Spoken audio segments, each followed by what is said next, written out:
হয়েছে। আর এই আন্দোলনগুলো করেছে শিক্ষার্থীরা। বিশ্বের বিভিন্ন নিয়ম কানুন ভেঙে তারা নতুন নিয়ম গড়ে তুলেছে, তৈরি করেছে প্রবল ইতিহাস। এমনই বাংলাদেশের ইতিহাস সৃষ্টি করেছে বাংলাদেশের কোটা সংস্কার আন্দোলনে শহীদ হয়ে অনেক শিক্ষার্থীরা। তাই এই ভিডিওটিতে আপনাদের শোনাবো আলোচিত ও মেধাবী শহীদদের পবিত্র কণ্ঠস্বর কেমন ছিল।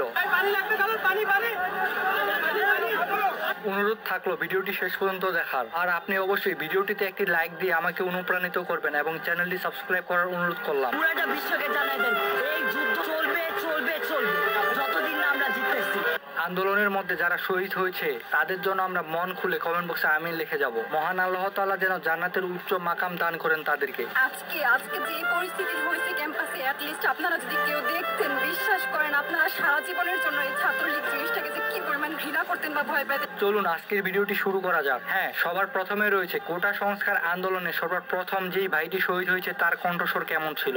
আমরা কি রাজাকার সবাই? আমরা কেউ রাজাকার না। কেন আমাদের রাজাকার বলতে? এই শহীদ ভাইটির নাম হচ্ছে ইরফান ভুইয়া। তিনি ইউনাইটেড ইন্টারন্যাশনাল ইউনিভার্সিটির শিক্ষার্থী ছিলেন। আপনারা যে তার বয়সটি শুনলেন, এই বয়সটি তার জীবনের শেষ বয়স ছিল, কেননা তিনি হাসপাতালের বেড থেকে এই কথাগুলো বলতেছিলেন। তিনি মেট্রিক পাস করা কুলাঙ্গারদের হাতে শহীদ হন। আমার বাম পাশ শরীরের বাম পাশটা অবশ্যই আছে। তারা ছাড়া বলতে পারতেছি না।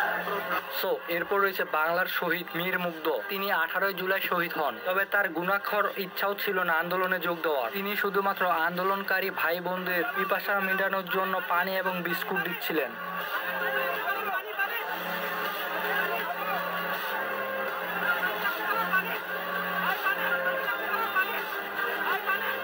তার মাথাতে ভীষণ আঘাত লাগার তারপরেও পানি লাগবে পানি বলে চিৎকার করতেছিলেন। তার জীবনের শেষ নিঃশ্বাস পর্যন্ত আন্দোলনকারী ভাই বোনদের পক্ষে ছিলেন। তিনি বাংলাদেশ ইউনিভার্সিটি অফ প্রফেশনালসের শিক্ষার্থী ছিলেন। এছাড়াও তিনি ফাইবারে 5 স্টার প্রাপ্ত একজন সফল ফ্রিল্যান্সার ছিলেন। আপনি অবশ্যই অনুমান করতে পারতেছেন ফাইবারে একজন 5 স্টার রেটিং প্রাপ্ত ফ্রিল্যান্সারের আয় কত হতে পারে মাসে।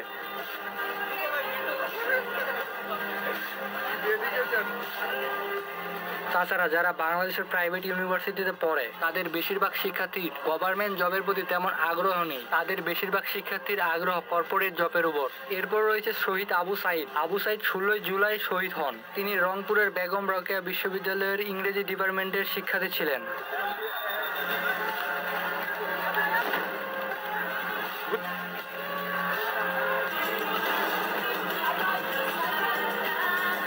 ঠিক এভাবে নির্ভয়ে বাঘের মতো বুক পেতে দিয়েছিলেন পুলিশের সামনে। তবে শহীদ আবু সাইদের দেওয়া সাংবাদিকদের একটি স্টেটমেন্টের বয়স দেখে আসি। আমি এখানে ইংরেজি ডিপার্টমেন্ট পড়তেছি স্টুডেন্ট। তো আমাদের এখানে যে ঝামেলাটা হচ্ছে, এই পবিত্র কণ্ঠস্বরটি ছিল বাংলাদেশের রিয়েল হিরো শহীদ মোহাম্মদ আবু সাইদের। এই শহীদ ভাইটিকে বাংলাদেশ কোনোদিন ভুলতে পারবে না। এই দুনিয়াতে ভাই এবং বোনের সম্পর্কটা সবচেয়ে মধুর হয়ে থাকে। ভাইয়ের হয় নাই, আমার ভাইয়ের এত মেধা ভাই, আমার ভাই খাইবে বৃত্তি করতে, আমার ভাই এই যে বসে, আমার ভাই মেট্রিকে। এরপরে রয়েছে শহীদ তাহির জামান প্রিয়। তিনি ঢাকা টাইমসের একজন সৎ সাংবাদিক ছিলেন। আন্দোলন চলাকালীন অবস্থায় ফুটেজ কালেক্টে তার দায়িত্ব ছিল। হঠাৎ করেই ভিড়ের মধ্যে মাথায় হিটশট লাগে। তার বাসা হচ্ছে উত্তরবঙ্গের রংপুরে। এমনকি তার একটি ছোট্ট মেয়ে রয়েছে। কোথায় জানো? কোথায়? হ্যাঁ, এমনই নিষ্পাপ শিশুটিকে রেখে তার বাবা চিরজীবনের জন্য চলে যায়। এমনকি শহীদ ভাইটির মা বলেছে, আমার ছেলে বারবার জুতা হারাই ফেলতো, তবে এবার আর জুতা হারায়নি। এবার আমাকে জুতাগুলো ফেরত দিয়ে গেছে। বলছি বাবা জুতাটা হারাইছিলাম, আমার ছেলে জুতা এবার হারাইনি, ওকে নিয়ে এত টানা হেঁচড়া এত। হ্যাঁ, সারা জীবনের জন্য মায়ের বুকটা খালি করে চলে যায়। তো যাই হোক, এরপর রয়েছে আর এক শহীদ ভাই। তবে আমি দুঃখিত তার নাম পরিচয় জানতে পারিনি। আপনারা কেউ জানলে অবশ্যই কমেন্ট বক্সে জানাতে পারেন। আমি এখানে থাকবো, এখান থেকে আমাকে কেউ সরাইতে পারবে না। আপু কল দিয়েছিল, আপু কল দেওয়ার পর বলতেছে তোর আর ফোন দেওয়া হবে না। আমাকে কল দেওয়া হয়েছিল, আমি বলতেছি তোর তাড়াতাড়ি বাসায় না তোর বাসায়। ভাই, এর কনফিডেন্ট গুলো ডায়লগুলো যারা শুনেছে তারাই কিন্তু বিমোহিত হয়ে পড়েছে। এরাই হচ্ছে বাংলার ছোট্ট বাপ। তবে দুর্ভাগ্যজনক বিষয় হলো এই ভাইটি আমাদের মাঝে আর নেই। এই ভাইটিও শহীদ হয়ে গেছে। তো এরপর এক বাংলার ছোট্ট শিশুটির কাণ্ড দেখে আসি।